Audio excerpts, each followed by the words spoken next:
you can look at this information, even if you are a newer photographer and you don't have 5 years under your belt, to say, well, this is how this went. Like, it easily took me 7 years to really feel like I have a good flow here and I understand it now. You're listening to the Shoot Your Shot podcast with Lindsay and Tim. Welcome back. Welcome back to Shoot Your Shot, the podcast, the community-driven podcast for photographers. Lindsay, surprise time. Oh my God. I love a surprise. For me? A surprise for me? Okay. I baked.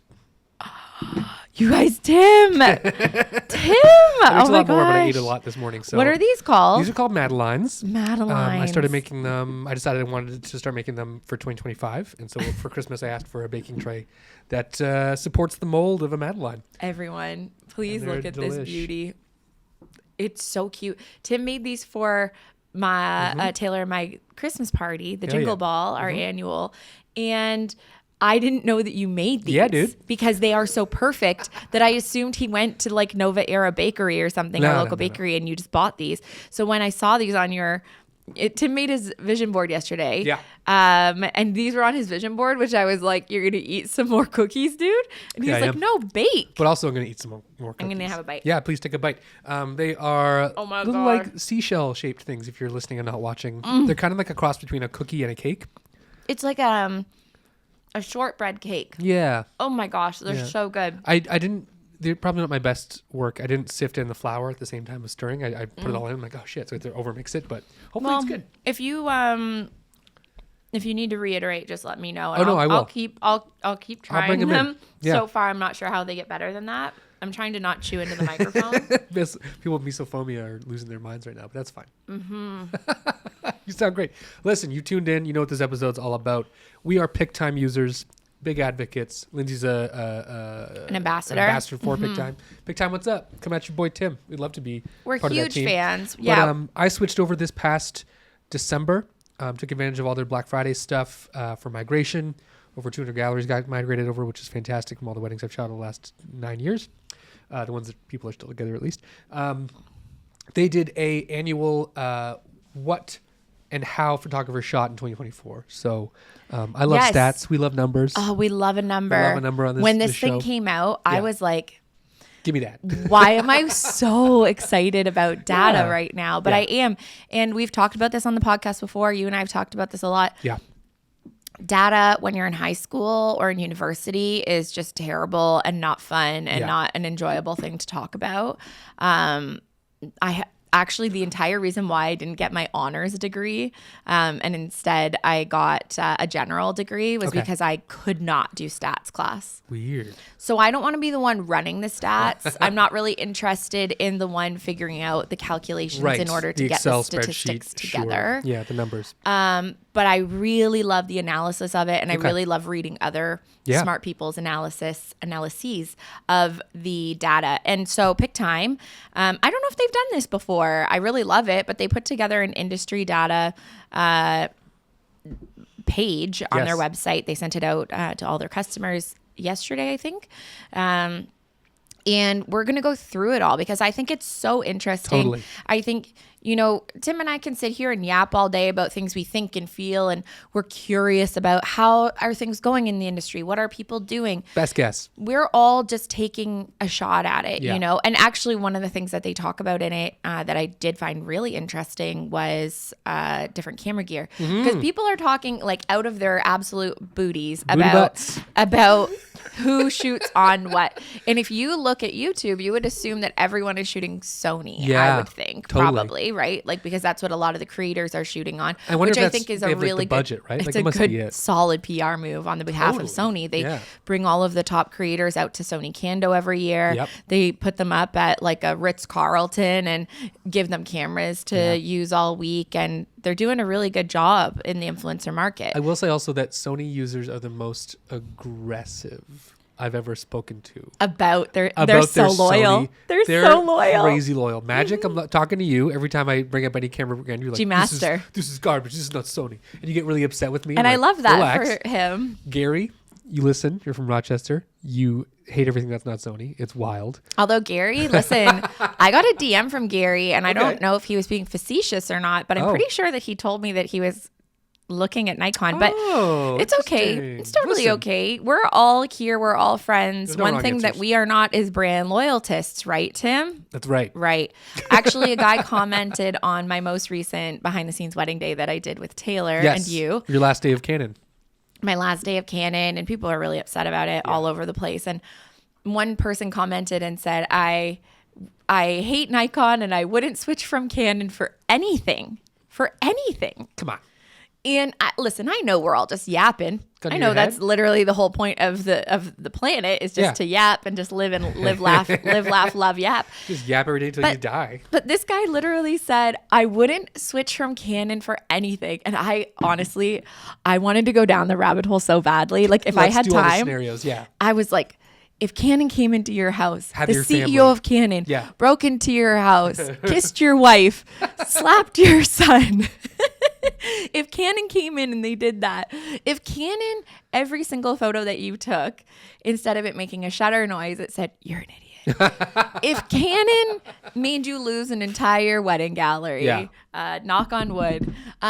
If Canon Froze up with a became buffer issue. extremely publicly racist. Yeah. If Canon went MAGA. if Canon went MAGA, Yeah. you know what I mean? If these things happened, wouldn't switch from Canon for anything. There is nothing that could make this man switch from his Canon gear.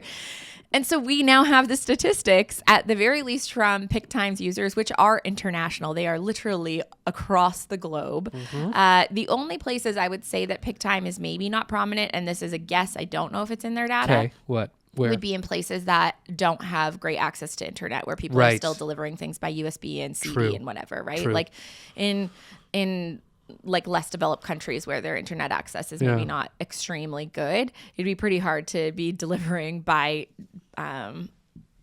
online. Internet. Yeah, well, online gap. this data is specific to Pic-Time users and people who use the Pic-Time ecosystem to deliver photos and videos. So it's pretty much most countries in the world. Yeah. There's going to be photographers from somewhere, from everywhere.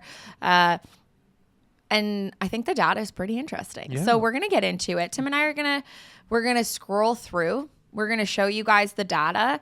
We're going to interpret it, and keep in mind, I never took a stats class and we didn't make this data. The one thing I do know from the stats class, I did fail actually, because I did take it one time. Just couldn't bring myself to do it again. The one thing I do know about data is that it's all about how it's interpreted, and that it's all about what is being said and what's not being said. And we're going to talk about that as we go through here, because I do have some questions. Let's get into it. So let's go. The most popular camera brands. Canon stole the show in 2024 with over a third of photographers making it their go-to brand.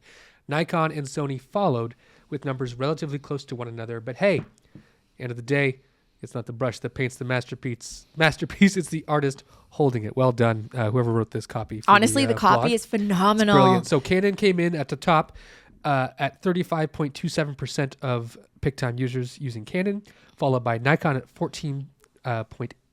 0.08. And then, 0.08. Followed by Sony at the end at 12.76. Quite a delta between Canon and Sony. Quite a delta, but the other thing I'm really surprised at is how close Nikon and Sony are. I don't know where I thought that those would be. I did think that there would be more Nikon users. I'm gonna say it here right now, and I hope that we all remember this for 2025 Pic-Time year in review. I think that Nikon is about to eat Canon's lunch when it comes to those numbers. It's going to be a gradual enough shift, right? Okay, because, and I have said it before and I'll say it again, that Nikon did not come right out of the gate with their mirrorless system with a really stellar product. But now their mirrorless system is so freaking good. And Canon users, not every Canon user, but many Canon users are really sick of the fact that they have not opened up their lens mount. And so that's annoying as heck. And people don't like that. And they don't like to give their money to companies where the motherboard is dying and they're like, sorry, it's out of warranty. People aren't in love with that, myself included. And Nikon is giving some money to some creators, influencers, whatever you want to call us. And then they are saying, hey, give our product a try. We believe in this thing. We really believe in it. Yeah. We really believe in this glass. We really believe in the entire ecosystem. And yeah, I'm here saying 100% believe in it too. Do you believe that by this time next year will be flipped? I don't know if it'll be flipped because Okay. it's expensive to switch. It's yeah. expensive to switch. And if A lot you of are these hearing are this legacy, and you, right? Like people who've come over from DSLR world. yes, if you're Yeah. hearing this and you're new, hi, welcome. We did an episode a few episodes back, maybe 3, on me switching from Canon to Nikon. Yes. And we talk about how best to go about that so that you don't lose all your money and you can actually get some of it back by selling your gear and all of that. But it does take a little bit of time Yeah. to get rid of a system. It did. And to, It does. to train Yeah. yourself out of it. So Canon, one thing I think Canon does is that they have a really good, they've done a really good job of being the brand that people will go to for their very first camera at Yeah. Best Buy. Yeah, true. You know, before you ever take a paid job. So I met a guy yesterday. He's 16 years old. I volunteer at the same place your dad volunteers, Yeah. Tim, Tiny Home Takeout. It's like a little, it's a place where you feed people in your community. Yeah. And there was a 16-year-old boy that was volunteering there. And his dad came up to me and was like, my son is an aspiring photographer. And Amazing. he won't tell you, but he loves photography. And he wants to be a National Geographic photographer. And before I Amazing. even asked the question, I knew he was going to be most likely have Asking. a Canon system. That was my guess. Yeah. Because he's 16. Yeah. It's an accessible price point for them to get into like a Rebel, or I don't even know what the thing is now that people would jump into. We'll have to look at the marketing that happened in the 70s and 80s because I feel like that was a big pusher for boomers now telling their children Yes. and Gen Xers like, hey, this is the camera to go That's with. the This is what I camera. purchased when I was a kid, right? So Yeah, because must I don't be- know why mentally Nikon isn't the Yeah. intro. Sony's definitely not the intro, and Sony's not trying to be the intro, I don't think, right? They're not trying to get in. Canon's like the Nintendo of cameras. I feel like it was my big gosh, and true. huge in the 90s and 80s, and a lot of that's carried over. Did so. these stats make sense to you? Do you believe Oh, this? yeah. Like, obviously, we believe it. Absolutely, It's I right do. there in front of us. Yeah, no, I think a lot of users are and continue to be Canon users just for the mere fact that they bought into the ecosystem when they started out. That's where they are. So. And the other thing I want to say is, hey, Pic-Time, thanks so much for putting my this God. together, because we can all guess. And okay, our friend Sam, he does Sam Hurd does a state of the industry report. People that follow Sam probably follow a lot of what he does. Totally. Right? So they buy the cameras he does. Same with Taylor. If Taylor was to do these kinds of stats, the people that follow him and the people that are, buying his courses and watching his YouTube, they're probably going to be shooting some of the similar ways and brands and methods that they do. Yeah. So Pic-Time is what I would say one of the most reliable sources for this kind of data. Yeah. Because they're third party. They're out of it. They're Yeah. like, we just provide you a way to deliver really beautiful Yes. galleries to people. Yeah. Leave us out of your argument about what brand is best. We literally don't care. Here's the data based on what we know, what we've been submitted to our gallery system. So They just know. They can just see the metadata. very So I awesome. love that. So 35% Canon, 14% Nikon, 12, almost 13 for Sony. And those are the stats for 2024. what's the math on that? We just don't do any other brands. I guess they just went with the top I three am because that's curious. not 100%. No, I am curious. Like, there's obviously going to be a Fuji in Yeah. there. Fuji's got to For be sure. fourth, right? I wonder why they didn't include They're- Fuji. But You know what? Because Pic-Time does a really good job of simplifying things. That's literally their entire MO, is that they keep things simple. Yeah. And they don't overcomplicate things. They don't add in unnecessary stuff. Yeah, that's 62%. Yeah. Tim's just done the math on it. So there's 38% of the graph is not being shown. wonder I if- think we can assume fairly confidently that it's not 38% is Fuji that's missing. and even if it's film, like Or unknown people have stripped their EXIF data. that's true. That could be as well. Yeah. People Right. shoot on OM. Maybe they shoot on Olympus. Maybe they shoot on Lumix systems. I know a lot of photographers who shoot on That's wild. GH6 and G9 and stuff like that. Fuji's So got to be the fourth. Fuji has to be 4. I feel like it has to be. I'm going to see Pic-Time this weekend. I'm going to ask them. Ask them this weekend. Can I we'll have find out. further data? Can I have the spreadsheet? If you could talk to them, we'll put it in here. Okay. Yeah. I'll ask. If they know. If not, carry on. Moving right along down the list, we're talking about the busiest months for gallery deliveries. Have the rest of your cookie. I'll talk while you chew. Okay, please. With the wedding season wrapping up in most of the world and the holiday rush in full swing, November saw photographers working overtime to deliver galleries in general.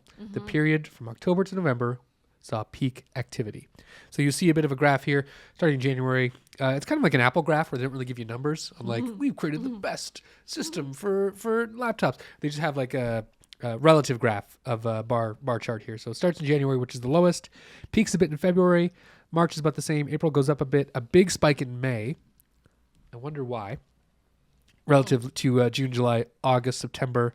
And then once we hit out September, it becomes an exponential growth through October, November, and then drops a bit in December. So I feel like the peak and the spike in September and October, and even May, like when's Mother's Day? Is that May-ish? So maybe that's what it is. It must be like... No, I have a thought. Okay, I want to hear what your thoughts are. Why May? Why is May going up a bit? Here's why I think May and why not June and July. Okay. Because people are in the weeds in June and July. True. Because they were talking about gallery delivery. Yeah. We're not talking about gallery shot. So in May, they have time. Yeah. Right? They're shooting and delivering. True. June, July, even August, they're shooting and delivering some, but they're not delivering all, right? Yeah. Like it's a little bit, we're getting to the end of people's perhaps their quoted delivery time. So right. I was thinking like mini sessions for May, like just running up with like family sessions, springtime stuff. I think that's the other part, right? Yeah. It's finally nice out. Yeah. In most areas Engagement of the sessions world. probably as well, right? Yeah. It's green. It's no longer snowy and rainy. Yeah. So May is nicer, but to explain why more in May and not in June, July, and August. Yeah. Actually, the other thing that I would be interested in, I can't remember from looking at this, if they say if their photographers are primarily wedding or portrait photographers. They go into that, yeah. So that will be interesting to know, because I would say if we're talking weddings, then that makes it obviously quite different than if we're talking portraits. But I think overall, most of us are getting into the swing of weddings and everything. But also, May last year was my busiest month for weddings. I had 9 weddings in May, including when we were traveling in May. So, I mean, like I had a crazy May last year. So maybe everybody else had a crazy May. Yeah. Maybe everybody else felt like climate change is a thing and we don't want to shoot June, July, and August anymore. And also May, people are like you said, getting back into it. They want to start delivering like previews, let's say. Those will go out immediately next day. It's just like you're right, there's no weeds. There's no backlog. Up to their neck. Like I've been delivering literally every shoot within 2 days the past couple of weeks, because I'm like, there's no backlog right now. Let's get it out the door. door. Last wedding that I shot, they had purchased my 1 week rush turnaround. And although that was a very stressful 1 week of my life, because it was also the week that I went to Mexico. It wasn't that stressful because I used Imagine and that was delightful. Yep. So I ran Imagine on the gallery that I had called the night before. And then I plunked away at it whenever I had a few minutes throughout the week. And then literally the day I got home, which was 7 days later, I finished it and delivered it, which is insane. Not to like make this is a Pic-Time episode, but their upload speeds compared to Pixie Set are like unbelievable. Lightning. And I'm on the same Wi-Fi I've been on, whether I'm here at the studio or at home, and it's like wicked fast. So I don't know what's going on there. It's because I'm guessing it's because there's an installer on your computer. Yeah. Right. So Pic-Time uses an installer that you actually put onto your device, and then it allows them to upload a lower resolution version of all of the images so that it gets the gallery online faster. And then in the background over time, it uploads the high res. Right. So that's my guess. Right. So you can start organizing. It's not every single file you're waiting on the high res and you're watching it go so slowly. Which at first I was like, why are we doing this? And now I'm like, oh, this is so amazing. Let's always do this. So November is the absolute busiest one. And that's the busiest one for me too, because that's when I'm delivering the last of my September. Yeah. October is crazy. For sure. November is Christmas mini sessions. It's wild. So the other reason, bring the stats back up here, Please. Tim. Yep. The other reason why I think this information is important is because there's no wedding photographer you. Okay, there's no university here. Oh, I think about me, No. like possess. No, like you. University. There's no wedding. There's no wedding photo 101, 201, 301, 401. Sorry. So there is no university course that says here is what to expect and here is how to treat your business accordingly. Fact. We can tell them, you and I and our friends that teach things and all of that, we're telling people our opinions and what we think and what works for us. And that's so personal to our own workflow and our preferences and our clients in our area and all of these things. Preach. However, the decisions that we make are often reactive. This information allows us to be proactive. So now you can look at this information, even if you are a newer photographer and you don't have 5 years under your belt, to say, well, this is how this went. Like, it easily took me 7 years to really feel like I have a good flow here and I understand it now, because there was so much growth that I was constantly looking back at the previous year, and I'd make micro adjustments and be like, okay, last year, January was a slow year. What am I going to do next year? But then you forget, because it's 12 freaking months later. And January is 1,000 years long. Yeah. So having this information of these are the busiest months for gallery deliveries across the board, that will help us know, okay, I'm going to make some plans for this year coming up. This is when clients are expecting things. This is when they're expecting to see sales. There's holiday rushes, all of these things. So that's why this data, although I know it's not like, people are not jumping up and down thinking, oh my God, a data episode. That's so fun. I can't believe you guys did that. How exciting and sexy. Bring the sepia bride back. But you guys are seeing this and you're thinking, maybe I can make some changes. And I will definitely I actually am going to print this out for our studio, Tim, so that we can make some decisions for ourselves, big picture decisions for ourselves, as far as what we do with the pod, what I plan out for my seasonal sessions, my own marketing for the next year when I'm planning big picture. As I said, February 1st is my new year. So I'm still working my way through that. And this information is incredibly helpful. Yeah. Let's move on to the next one. Moving right along, we have, do you want to read this one? Sure, I'd love to. Do it. The preferred day for sending galleries. Tuesdays saw the highest number of gallery deliveries in 2024. Why? Maybe because weekends are for shooting, Mondays are for catching up, or it's simply the calm before the midweek chaos. Whatever the reason, one thing is clear. Clients look forward to Tuesdays the most. Fact. What do you think, Tim? I tend to agree. Okay. This week coming up even is a prime example.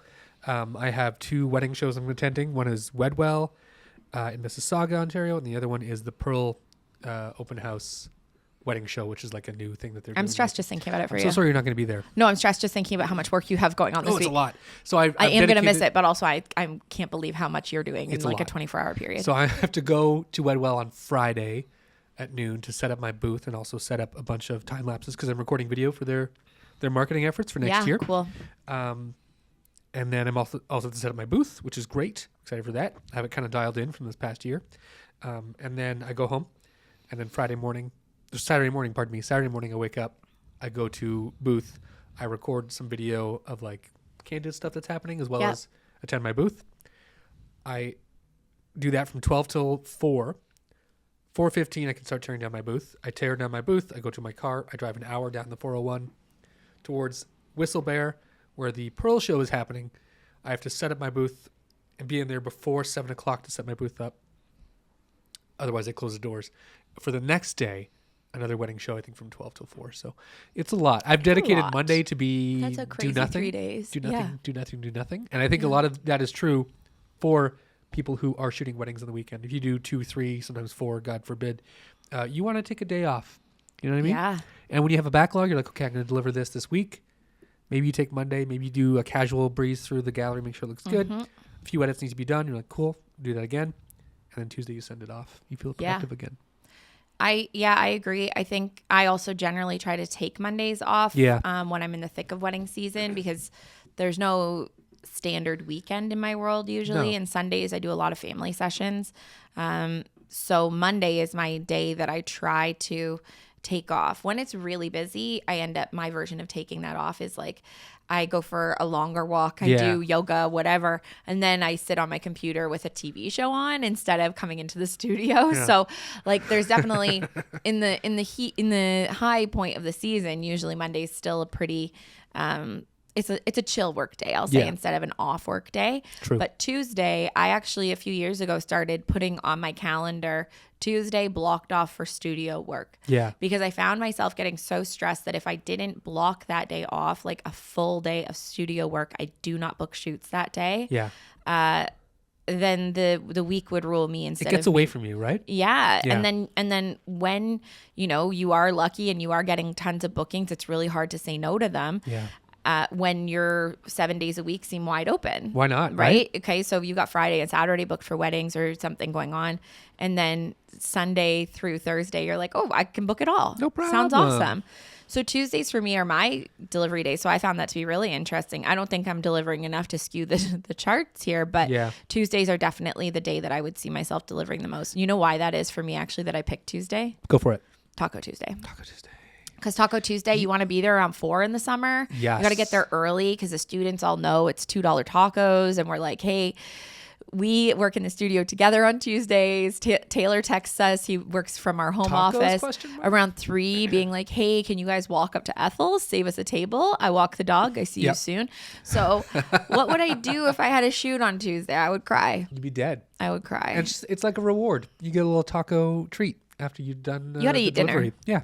You got to eat and dinner. You get the reply email like, oh my God, we love it. Like, great, cool. Nice. Dessert. Nice. Yes. I'm drinking a slightly sweet, got a taco in my hand. Exactly. It's nice. Sun shining, beautiful day. Yes. It does say the preferred day for sending galleries. So this isn't technically necessarily when couples are opening these galleries. No. It's when they're getting sent from photographers. Yes, these are delivery. Yeah. So you might think that maybe like it's a Monday thing. People don't want to open emails that are not business related, but this is deliveries very only. specifically deliveries. And I think I think it tracks.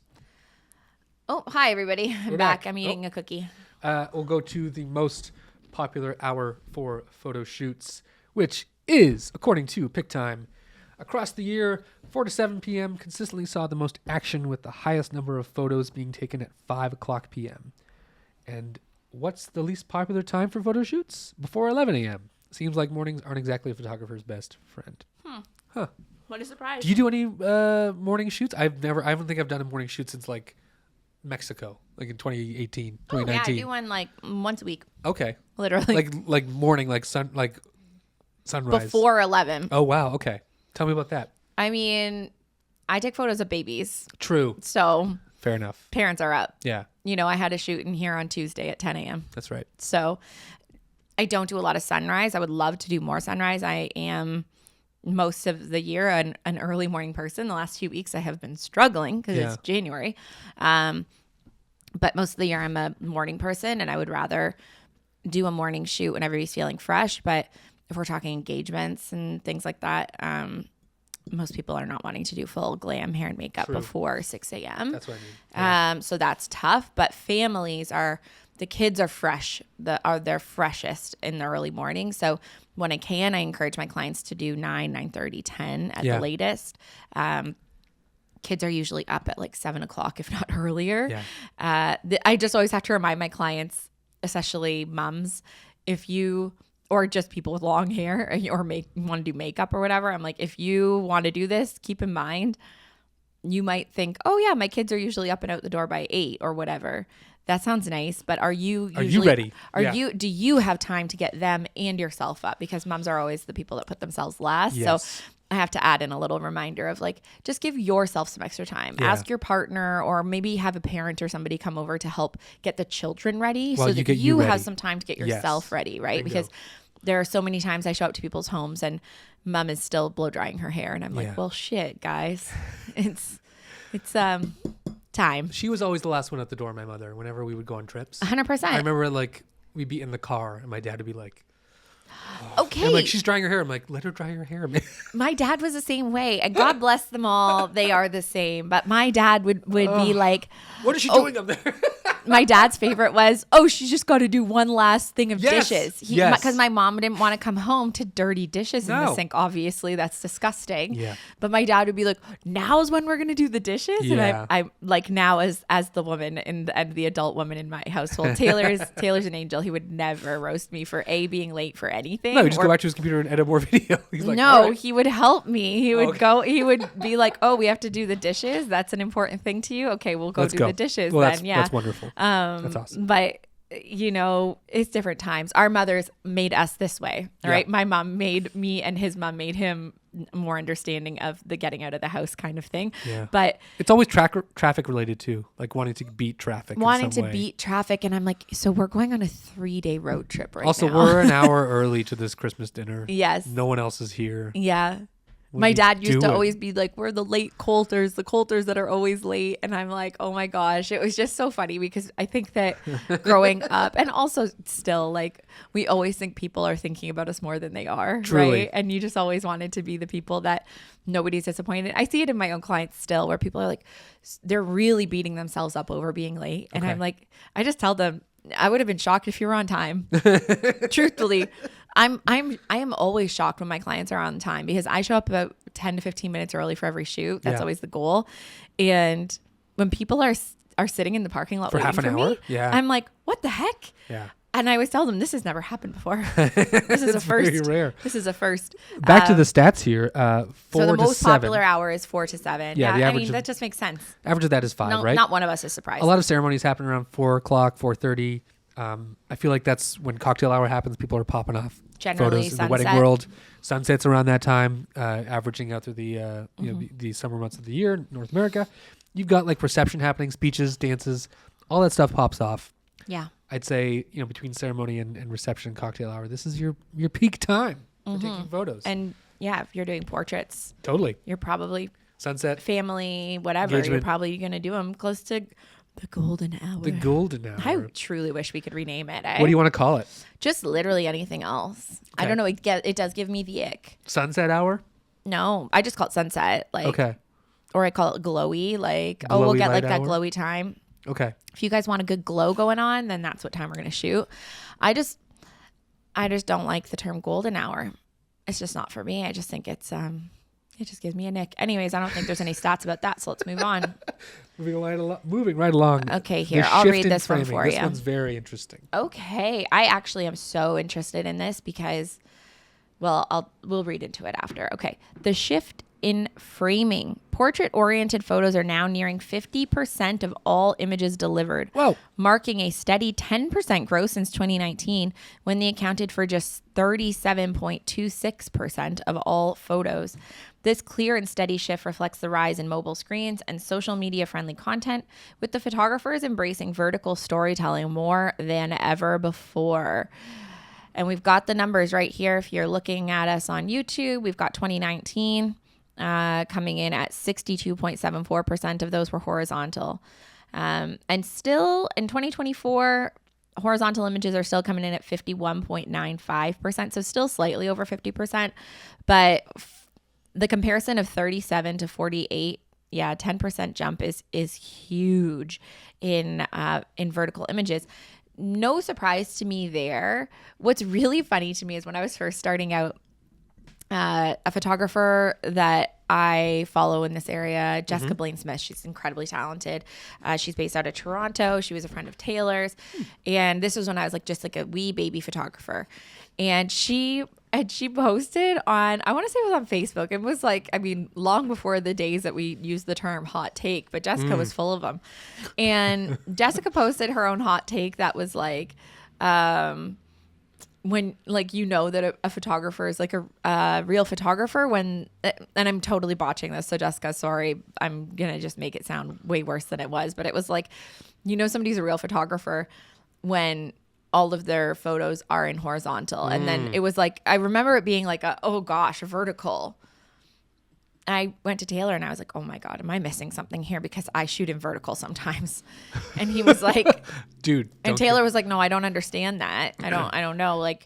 Maybe she just really prefers, maybe there's something more inherently artistic about a landscape image is what she was trying to get at. Or maybe she wants the efficiency of being able to crop because you can always just chop off the edges. Yeah, make it a portrait. But on the cameras of yesteryear where you did that, and your image is now not a really great resolution. Yeah. I don't know, but I have always loved a good vertical image. I too. love a portrait image. I would love to get back to shooting more landscape this year and not shooting for the socials. However, we shoot for our clients, and our clients like social, and we shoot for the end product. Right? What moments during a wedding day specifically are you doing both? If you can, constantly doing both. Give me a couple examples. I would say mine is probably 60-40 vertical and horizontal would be my guess. Actually, I think I have my own stats because Pic-Time sent out a year in review on each individual person's stats. Okay. Candid moment's happening in front of you. You didn't expect it to happen. What's your go-to? Probably, well, it depends on how close they are to me, what lens I have on. Fair. If I have a wide angle lens on, I'm not doing a vertical. Yeah. I'm not going portrait. No. My favorite images from the past year have all been horizontal. Okay. Have all been in landscape. My favorite photos. Why do you think that is?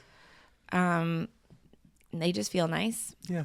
Portrait feels like a thing that I shot for Not socials. to like interrogate, I'm just curious. No, portrait feels like a thing that I shot for social media, and I don't like that. But Yeah. unfortunately, that is the beast of the world that we live in. Truly. But I mean, yeah, it's what our clients want. We're shooting. I don't want my absolute favorite images not be able to fit into a reel nicely. Yeah. That's annoying, you know? But generally speaking, I don't have a real rush in my day. I work really efficiently, and I'll take vertical and horizontal.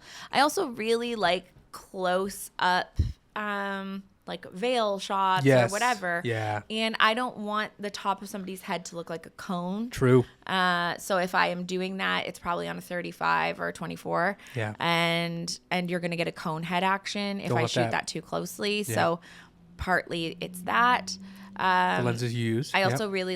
I also just really like landscape, like literally landscapes, like literally like showing the people outdoors. in the space and giving them the scale that they have. Yeah, so it's probably why I Yeah. like them more. Oh. But think that- I do do you- find myself holding my camera for vertical, for Like this. portrait. Yeah. Yeah. Do you think people print more landscape versus portrait? No. Do we have that stat here? Do they talk about? I don't think they I did. don't think they do, No, they but didn't. having been in my clients' homes and seeing what they print, because I Yeah. do a lot of family photos for my wedding clients, Yeah. they're all doing the same thing Okay. that is very Pinteresty. Okay. Where they get these really big portrait orientation frames, poster frames. Yeah. Apparently, it was really big on TikTok and on Amazon or on Instagram. So they're an Amazon purchase thing. And then printing these huge, like large scale Whoa. portrait images, and 3 of them. So it still is giving off a landscape thing Oh, interesting. in their home, Okay. but with 3. Huh. It's a very popular thing in people's Okay. homes. Interesting. I see a lot of gallery walls for my couples. Like they'll do like a grid of 9. Yes, again, that's the And they'll difference in our crop clients, right? landscapes So like a more. lot of my clients are very like West Elm girls. They Uh-huh. love a West Elm. They love article. Yeah. I'm talking about like the decor of their homes, right? Like yeah, these yeah. are the things, like they love a beige, they love simplicity, minimalism. And your clients are more in the creative leaning, more into colors, more into like decorating with textures and things like that. So yeah, it is really interesting Yeah. to see the types of wedding photos that they like, the aesthetic that they have for their wedding, the Yes. aesthetic they have for their homes, Totally. and how those things intersect. And it probably does come down to what they decides on. It does inform what they end up printing. Oh, do you think this is going to keep going? Do you think this trend will be It hockey can't go stick? further than 50, no, bro. You think? If it does, I'm gonna cry. I Okay. leave. I leave. You die. Yeah. Jessica Blaine Smith and I are out of here. She was a phenomenal photographer. I think she still does headshots. That's good. I wonder if she does headshots in horizontal. Just kidding. I have find no out. idea. We'll Moving go look on. at her work. How many photos make a gallery? From grand wedding galleries to the focused precision of real estate shoots, every gallery has its own story and its own numbers. I'm upset by this, by Are the you? way. Okay. I'm really upset by this one. Here's a quick look at the average number of images photographers deliver across gallery types in 2024. So we have 4 gallery types that they've categorized here. Number 1 being weddings at 727 photos average. Portraits is number 2 at 119. Number 3 is family with 112. Not a big difference there. And then interior, I'm guessing they mean real estate, is at 73. Yeah. Wow. I have questions. Okay, go for it. What the fuck? Moving along. Wow. Tim, Yes. Average? but deliver okay. a lot more. Like 900 is my average. I'm going to be the first one to say it about myself that I have been over delivering Totally. on wedding images. I have been delivering too many. Our friend Chris Tejas, he keeps on roasting me for it without saying that it's directed at me. He's been saying, What's he saying? God, he's like, there is no world in which anybody needs more than a few hundred wedding photos.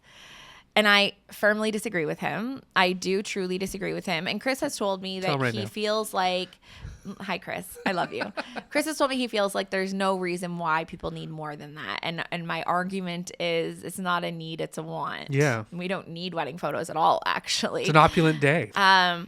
And while I would agree that you don't need more than a few hundred great, solid, gorgeous images. Yes. Which is why I think it's important to either deliver previews that are your best photos or create a separate tab in your galleries that are highlights so that your clients are never just scrolling endlessly through 1,500 photos to try to find their favorites. I think that if we are delivering 120 images for portraits, which is usually a 45-minute to an hour-long session. Yeah. The average wedding day is probably 8 to 10 hours. What's happening that we're only delivering on average 727 photos? Yeah. When the math doesn't match. The timing doesn't make sense if you're going hour for hour, photo for click per minute. And is that because we're not doing enough candids? Is that because could be we are? I'm just shocked. To put it back to, I'm truly confused by the whole thing. Actually. To over delivering. It's one of the things I love about flipping through an old photo gallery when I go to my parents' house is not the posed photos of people looking at the camera. It's the photos of like some kid, me, my sister's opening a gift and like giving a wonky face. Yes. Those are the ones I love. Those are the photos that I am drawn to and I try to add to the galleries. They're not perfect. They're not great. They're not throwaways, but they're also like, they're just real moments that happen. And those are moments that like you feel like you connect with the most. And I do personally myself. So I give that to my couples. I think that an Annie Leibovitz type photographer, and that's like the extreme side of things that I think of, would consider a lot of what I deliver to be unnecessary. Right. But tell me it's unnecessary when that person's no longer here. Truly. Tell me it's not necessary when you don't remember what your menu was. Yeah. Tell me it's unnecessary when your client has spent hundreds of hours over the last couple of years planning this wedding and nobody took a really nice photo of the centerpieces. Yeah. And so sure, maybe I've got 12 angles of the same centerpiece and I'm actually so firmly okay with that. You know who else can appreciate that? All of the vendors. All the vendors, dude. Yeah. And this is a thing. There's so many people that go into these days that, yes, I think curation is super duper important. Yeah. I do. Couples will see that. I often get messages from couples being like, hey, can I share this with the vendor? They asked if they could see some photos. I'm like, yeah, go ham. Yeah. Here's the form they fill out. They check a box. The agreement's all there. Thanks Pic-Time for doing the vendor agreement. So nice. And they're able to share those photos. And they feel good about that. They feel like they want to give back to their vendors because they love them and they had a good time, good experience with them. So this is the way you can give back. I am surprised. The only reason I'm not 100% surprised is because I think that there's a lot of European photographers that use Pic-Time. Right. And European weddings, I think, are shorter in some areas. Not obviously where not North America. No. What did Martina say? What country is doing 5? Copenhagen. Oh, Italy. Oh. Italy's going 5 a.m. to 2 yes. a.m. Oh my God. Right. Yeah. So maybe not in Italy. Italy, I assume those photographers have to deliver a ton of images because you're literally there from beginning of end of an almost 24-hour day. Good grief. But in an 8-hour day, as long as you've scheduled it well and you're not spending 2 of those hours driving or 2 of those hours helping your couples coordinate stuff or whatever, like it's a ton of photos that we're taking. Yeah. And I'm not saying I'm just literally holding down the shutter button and delivering everything that I think is fine. Yeah. I do a pretty hefty cull, but I haven't delivered 700 photo wedding galleries in probably 5 years. Yeah. Even the DTK chapel weddings I shoot, which are literally sometimes 45 minutes, they'll get like 300 photos. Yeah. Like we'll just go off. Like we have time to do portraits. I'll deliver in black and white and color because people like printing in both. Yeah. So I'm curious. And honestly, I bet the galleries are beautiful. So if you're one of these people doing 700 or less photos from your wedding day, comment below. I'm super curious.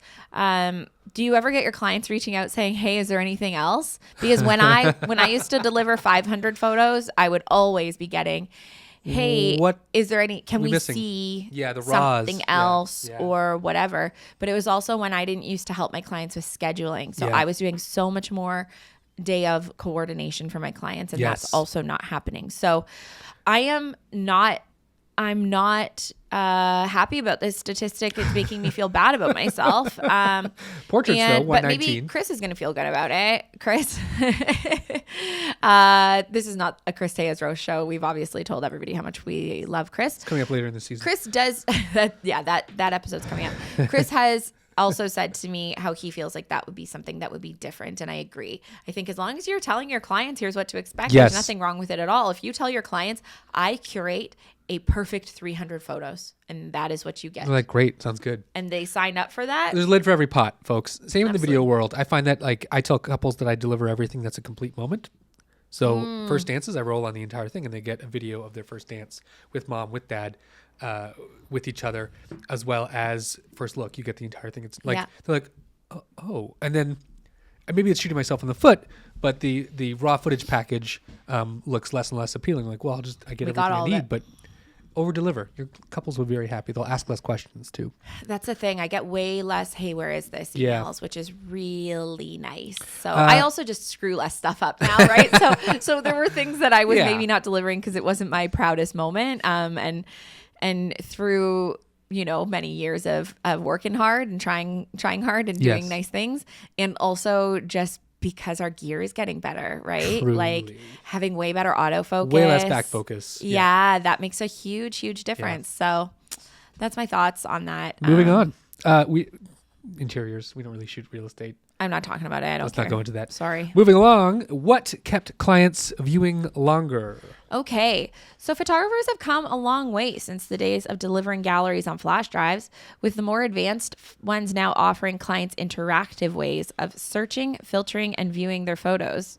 I like that they're just immediately giving their own photographers kudos in there with the more advanced photographers. Thanks to advancements in AI search for galleries, clients can now navigate galleries with ease, finding the moments they're looking for and even uncover ones they might have missed. When comparing time spent viewing the same galleries, clients who used AI search spent an impressive 54% more time than those who didn't. Pardonnez-moi. It's wild to me that a feature that was likely invented to save people time on the gallery is making them spend more time in it. More time in it. And if attention is not our currency, my baby. I do not know what is, right? Because like this is an advertiser's dream, and in this case we are said advertisers, we right? should put banner ads. Literally, well, I actually do put we banner do ads for sales, so so in fact, thank you so much, because the longer your clients stay in their gallery, the more time they're spending loving on their photos. It's really amazing that they are finding images, like Pic-Time has said, they're finding photos that they maybe didn't realize were there, or they didn't see them in the context of that, right? So when they were looking for flowers, could be one of the search terms that they're looking for, they didn't see the one photo being, oh, that is a really beautiful floral photo. I was seeing this person in it, but I didn't realize how beautiful the flowers look in it. And so maybe that's a nice thing for the vendors, for your clients, whatever it may be. Again, going back to the sheer number of images people have to look through, the AI people search and the AI just image search overall is so unbelievably helpful. I also think that in scenarios where we're delivering, say, events, weddings or corporate events, Tim and I do some of those, when people can see their own little face in the AI people search up there, they're far more likely to then scroll through their own curated list of photos, and then they're going to go and look through the whole gallery and see what else they've seen. Whereas before, they might just scroll through. They don't know where they are. They're like, I cannot be bothered with this, and they leave. I doom scroll on everything else I do. I can't doom scroll on this. It doesn't feel productive. Let's do a little hyper search, and then we'll go back, and then we'll appreciate it a bit more. Yes. This is brilliant. I didn't know that was a thing. That's amazing. You didn't know the AI search was a thing? I knew it was a thing. Oh, you didn't know. I didn't know that the outcome would be these statistics. I am surprised. People staying 54% longer. Which is wild. I almost would have thought that it would have been that it makes it more efficient so that they don't. But actually, I think it makes them spend more time, which if they're spending more time, it gives us more time to sell them on things, which is, again, it's a service that we're offering. It's not a predatory thing. No, you're not a car salesman. You're reminding them that thing that you invested a lot in, whether it be family photos, newborn photos, whatever. You should actually make it real. You should make it tangible, which, is incredibly important. It's important that we remind our clients that these things should not live on flash drives, which is so funny. I actually have to mail a flash drive out today to a client that bought one. We'll And do it I'm after like, this. oh my gosh, this is such a funny time. We're going to go into, this Yes. is sort of a AI search terms point 2. I'll read this one. Absolutely. So we're going to talk about the most searched wedding moments. So the most searched wedding moments. Speaking of AI search, what moment are clients searching for the most? Group leads the way, showing the value clients place on collective moments with loved ones. Detail-focused terms like flowers and cake highlight the importance of artistic shots of decor. Meanwhile, the fact that dog made it to the list shows how pets are becoming an increasingly central part of many couples' celebration. We have a bit of a word graph, bubble graph here thing, with grouping the biggest, second being flowers, cake, dancing, dog, family, and happy. Happy is So it's really very sweet. nice. So you can I do like context, not just like searching for people's faces And things. but you can search for like where people are smiling. So maybe mom wasn't smiling. You want to get a good one of mom looking happy. You can Or you're search. just looking for all of your happiest moments. And I love that. And also, if people are looking for happy photos, perhaps that means that we need to try to capture more of those happy moments. Yes. Be really intentional about grasping those, Yeah. candid laughs and things like that. And also, I'll bring it up again. Hit it. Making time in the schedule for those happy moments, because people can only be as happy as they want to be when they actually have time for it in their schedule. Yeah. So I think that's really important. I do love that. We have another one of this is a point 3 now. So the most captured details in weddings. Actually, one thing I just want to say quickly is about group. Yes. Back to group. I am really bad for not wanting to take group photos because I don't like to herd cats. I find it incredibly annoying. Yeah. If group is the most searched term, it will now change my focus because obviously people, whether it be my clients or their friends, are searching for their group photos and they really want them. It's funny you say that because one of your most iconic photos from your wedding day, which was actually on the thank you card, was the group photo of everyone Of everybody. in the frame. And I was not in it. I was taking video of that moment. But sad. it's okay. I'll Kelly put your was. face in. And it's one of the ones I remember most about your day is that photo. So And I do remember that it was challenging, and It was very I tough. remember people being annoyed in my ear. I remember all of it. They were annoyed because they want to drink and they're old people. Yeah, no, it was actually one of our friends was like, Name. I'll tell you after. I can't wait for sparkler photos to not be a thing. And Fuck I was you. like, and I literally was You know like, who you are. yeah, Fuck you, they dude. probably don't.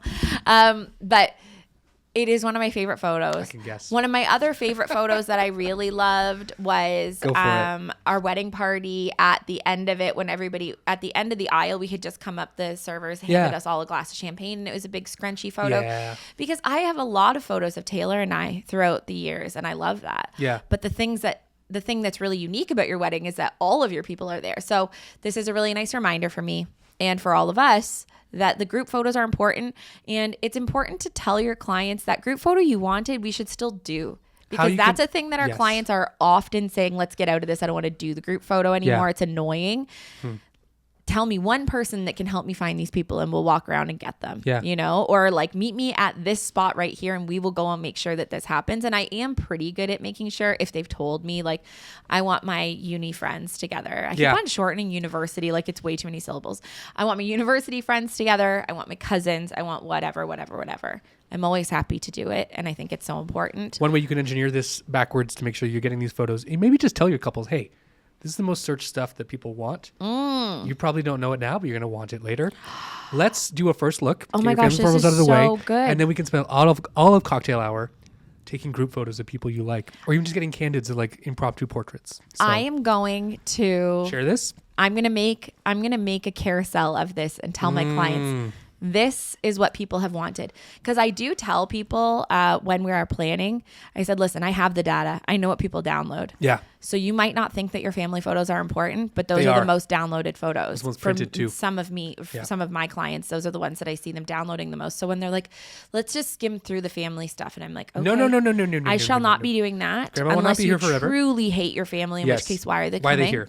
Send them home. But I do already tell my clients, I already have the data. So now I have even more data. Oh my gosh, this is so fun. Okay, let's keep going. Keep going. We'll take a break first. We'll be right back with more data on Searched. Photographers, how much time are you wasting in Lightroom? You get home after a weekend of shooting and you're stuck editing for days. What if all of that could be done for you? That's where Imagine comes in. It's AI-powered editing that learns your style and delivers consistent photo edits in minutes. So you can spend way less time behind a computer screen, spend more time building your business, taking photos, or just taking a break. Lindsay uses it, I use it, Taylor uses it, everyone we know uses it, and it's the best. Check out the description of this episode. You'll find a link. You can get 1,500 free edits. That's like a free wedding. Try it for yourself. You're going to love it. Back to the show. And we're back. Hello, welcome. We are here with Pic-Time. I don't know why you're Why would you go mid-roll? What are you doing here? Why are you here? You just came in after the commercial break. Go back to the beginning. So we are here continuing our review of Pic-Time's 2024 data. And we are back with the most captured details in weddings. While wedding galleries are not naturally centered around the people... What? Oh. Are naturally centered. Okay, I'll try that again. While wedding galleries are naturally centered around the people and emotions of the day, around 8% of the moments captured highlight the unique details that make each celebration unique. From cakes and sweets to venue decor, these were the 7 most photographed wedding details on galleries delivered through Pic-Time in 2024. No surprise that pets and animals are one of the biggest boys there. Yeah. And then rings and jewelry, invitations and cards, dresses, yeah. floral arrangements, venue decor, cake and sweets. As far as floral arrangements, dresses, invitations, cards, rings and jewelry, this is usually beginning of the day. You know, people are still getting ready. You want to kill time. Not necessarily kill time, but you want to like fill those moments with you looking productive and making detailed photos happen. So I'm not surprised that those are some of the top ones. Yeah, and 8% feels pretty right to me. Yeah. Like that's when I would be intentionally shooting details. I would say mine's probably a tiny bit higher depending on the wedding. True. That's the other question that actually I get a lot from clients is like, will you shoot details and how many details will you shoot? And I always have to tell them, how many details will you have? Yeah. Are we talking? I can't bring details. Is it a $30,000 floral day or is it a $3,000 floral day? Because that will change things. Very much so. And, you know, are you doing some really thoughtful things with your vows? Are you having a whole cake and sweets table? Yep. Are you doing seating arrangements, like seating charts and lots of paper, lots of stationery? That will obviously What's the day look like? Yeah, exactly. Yeah. So I will shoot what I am given always. And I would say, 8%. That feels right. Yeah. Okay, let's move on. So vendors, sorry, go ahead. No, I'll just read the title. You read the whole thing. Sounds great. Vendors photographers shared with the most. Weddings are a team effort built on connections and collaborations. With the introduction of the vendor network in 2024. I'm sorry. No, don't be sorry. I'm just laughing because you and I are like, our words are just like, they're done now. We're done with words. Photographers found an easier way to share images directly with the vendors who brought the day to life. We talked about this earlier, while strengthening ties and building lasting relationships across the industry. So, which vendor types got the most love and photos this year? Here's the list. Tip. It's just marketing. Yeah, want to learn more about sharing your work with vendors? Click here. So there's a whole network that Pic-Time has set up for vendors, specifically sharing the galleries with them. So they have special permissions. Yes. You have to abide by in terms of like tagging your stuff. Yeah. I love it. Brilliant. We'll go through the list. That was probably my favorite thing that they came out with in 2024. Yeah. One of my favorite things about it is that I love the Brene Brown quote, it's kind to be clear. Yes. And there's nothing worse than unclear expectations. Yes. And then trying to enforce expectations that you never clarified in the first place. Yeah. So I really appreciate this one. I really, really like the vendor network. That basically, if you haven't used it yet, if you are a Pic-Time user, immediately go and check this out. Go and watch the videos that give you some insight into how to set it all up. But basically, if you are finished a wedding day, I actually preset mine up. So I set mine up before a wedding. I set up my vendor net. I set up an entire gallery before. Yeah. So let's call it Jack and John are getting married. Okay. Jack and John are getting married, and in the morning of their wedding, I will create them a gallery. So when I go to the guys getting ready suite in the morning, if I see, the florist is there, they've got a hairstylist coming in, somebody's doing a shave, whatever. Yeah. I will then give that gallery with a QR code to their vendor. vendors so they can pre-register. And they scan it and they register their names. And then as soon as the gallery is delivered a week after the couple gets then they get access to it. Yeah. It's so nice. It's so much nicer. They don't have to chase me. I don't have to be bothered by emails coming in of them being like, hey, I think we did a few weddings last year. Can you send them? And I'm like, ¿Por qué? Who were they? I don't know. I don't think por qué is for who, but so number one vendors who receive galleries on the list is the venue.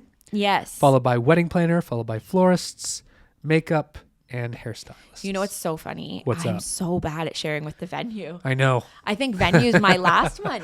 Well, I feel like a lot of venues I'm not we work in person at, with them, like face to face with the person that needs them from the venue. Exactly. It's the concierge on the day. A lot of the wedding venues we work at have a personalized concierge that goes with the couple and the wedding party throughout the day, and they're just there to like make sure that the boat vibes stays. It's just the vibes. They're there to make sure that the day and the boat just stays in the ravine. The train river stays on the track. Train stays on the track. That's a good thing. And they're not really there to. They don't run the venue. They don't run the space. They're not the marketing people. They're literally a concierge for the day. They're a day of. Yeah. So I do need to get better at.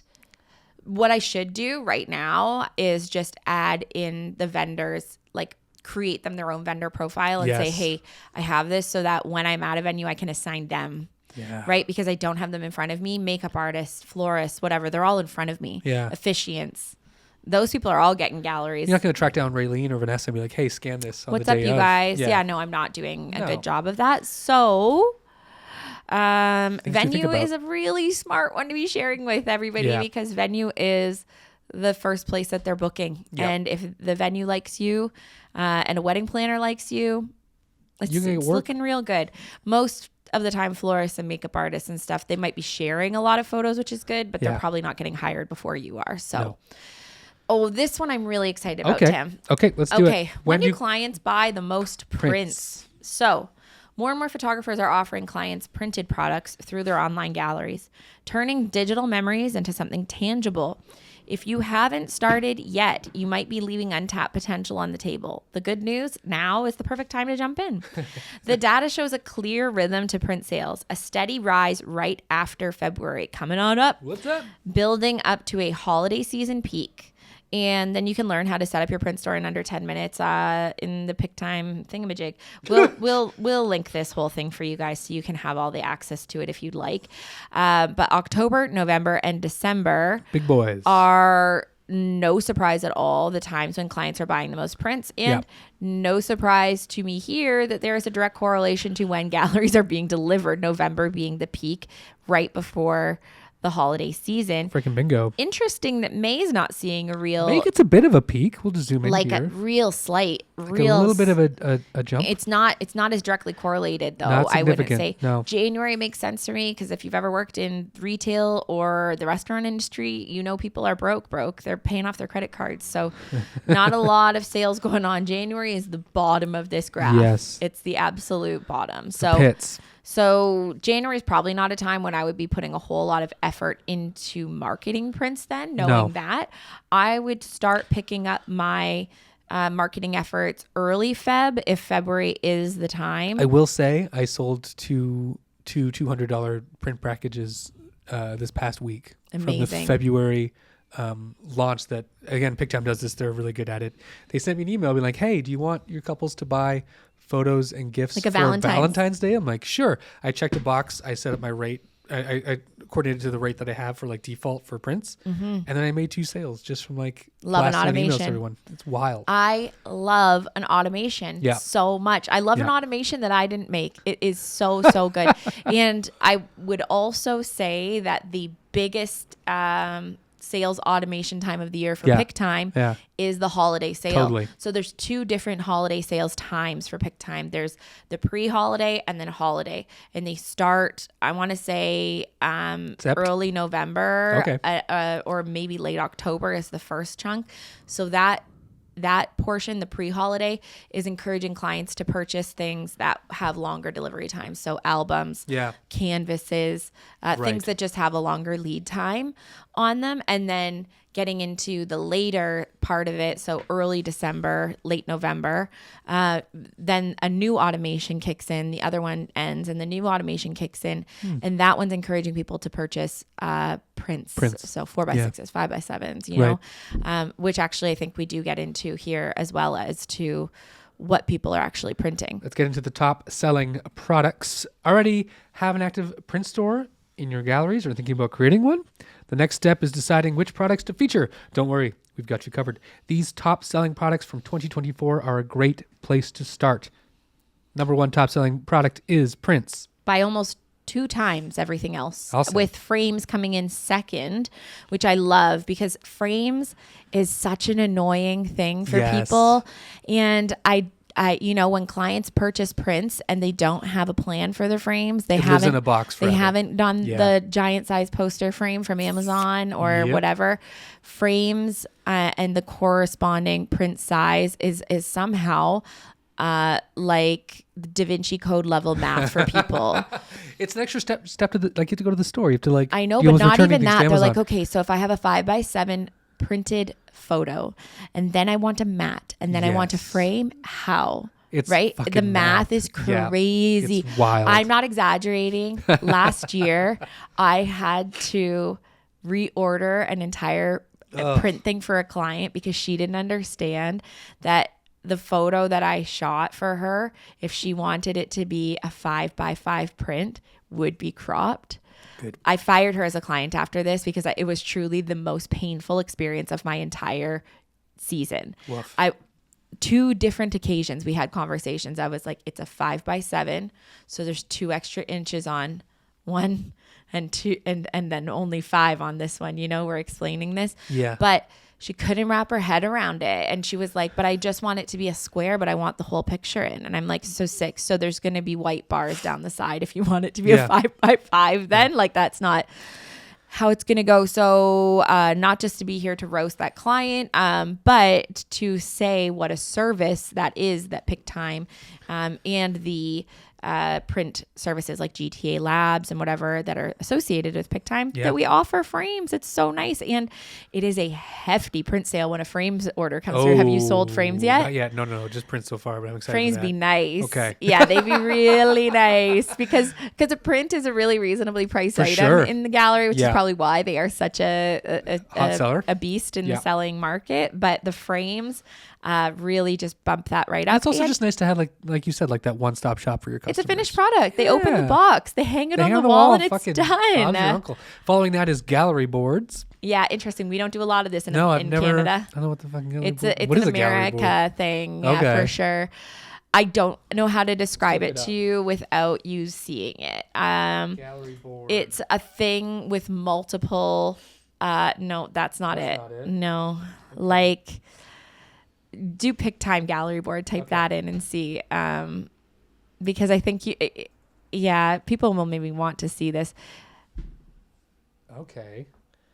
I don't see it. Not seeing anything that's... Okay, well, that's interesting. From my understanding, it's like a trifold type situation. That's what I have seen. It's like either a trifold or it's like one solid thing that has multiple photos in it, and then it's just in one frame, so you can get like a giant frame with like things in it, like a science fair stand-up thing. I don't think it's quite like that, but maybe close. Obviously we don't sell a lot of them. Wow, that is a really beautiful photo that they've got there. The Pic-Time product photos are also so nice, like truly so beautiful. And then coming in last, and I'm not super surprised that this is albums.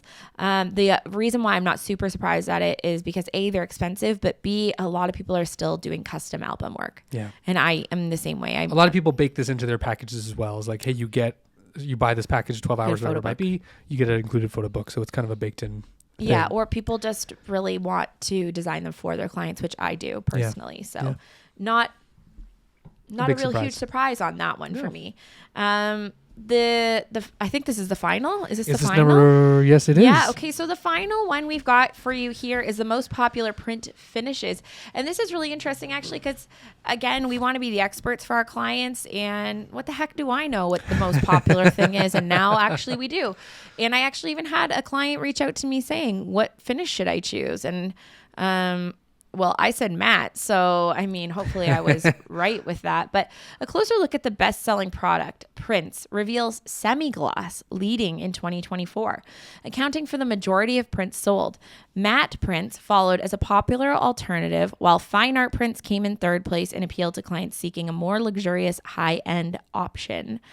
And then they have their little tip here. Prints are an excellent entry point for clients to experience your work beyond the screen. Oh my gosh, I love that term. Yep. Combining affordability with lasting impact. So they've got semi-gloss as like the largest bubble here. Yep. Matte prints and fine art prints. And semi-gloss is really nice. It makes a nice little sheen, gives you some good tones, and the colors all look pretty good and probably pretty true to life. I don't personally love a semi-gloss. I like a matte. I prefer matte, but that's just, wow, what a personalized experience that is. The only reason I like matte is because it is a less reflective thing. Yeah. And if you're going to be putting either glass or a shine proof, hopefully plexiglass in front of the print, I just find that it's less, I don't know, freaking Reflective, shiny on your walls. I feel like people do select semi-gloss because it's not full gloss. That makes sense. It's like, oh, it's semi, so it's somewhere down the middle. They're not committed to matte. They don't know what that's going to look like. Like, we'll go semi and then be middle of the road. My favorite print that Pic-Time offers, it's I do it through GTA, I believe. Okay. And I gave one of my clients a $300 print credit, and based on what I knew of her style, her home, because I had seen their home and their wedding and everything, I was like, you need to purchase some prints in this. It's called a deckled print.